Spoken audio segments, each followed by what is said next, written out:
শীর্ষ তালেবান নেতাদের বিরুদ্ধে গ্রেপ্তারি পরোয়ানা আইসিসির।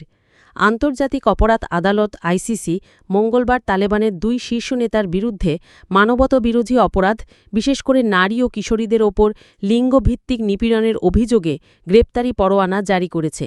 বার্তা সংস্থা এএফপি এ খবর দিয়ে বলছে, আদালতের বিচারকরা জানান, আফগানিস্তানে তালেবান সর্বোচ্চ নেতা হিবাতুল্লাহ আখুন্দজাদা এবং প্রধান বিচারপতি আব্দুল হকিম হাক্কানি নারীদের বিরুদ্ধে অব্যাহত নিপীড়নের সঙ্গে সরাসরি যুক্ত বলে সন্দেহ করার যথেষ্ট কারণ রয়েছে।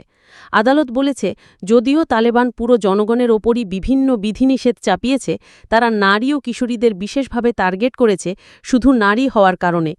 এর মাধ্যমে তারা তাদের মৌলিক অধিকার ও স্বাধীনতা থেকে বঞ্চিত করেছে।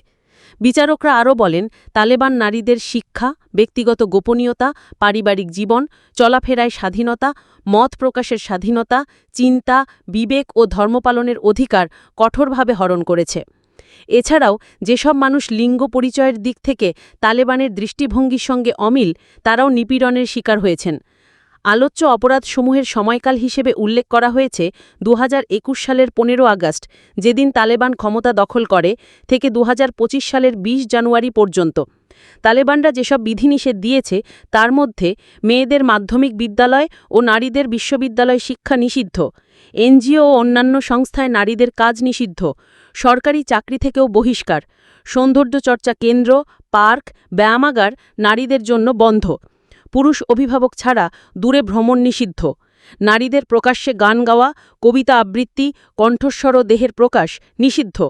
২০২৫ সালের জানুয়ারিতে আদালতের প্রধান কৌঁসুলি করিম খান এই গ্রেপ্তারি পরোয়ানার আবেদন করেন। তিনি বলেন, আফগান নারীরা, কিশোরীরা এবং এলজিবিটিকিউ সম্প্রদায় অতুলনীয় ও নিষ্ঠুর নিপীড়নের শিকার, যা তালেবানের নীতির ফল। তিনি জানান, আরও তালেবান কর্মকর্তার বিরুদ্ধে পরবর্তীতে গ্রেপ্তারি পরোয়ানা জারি করা হবে।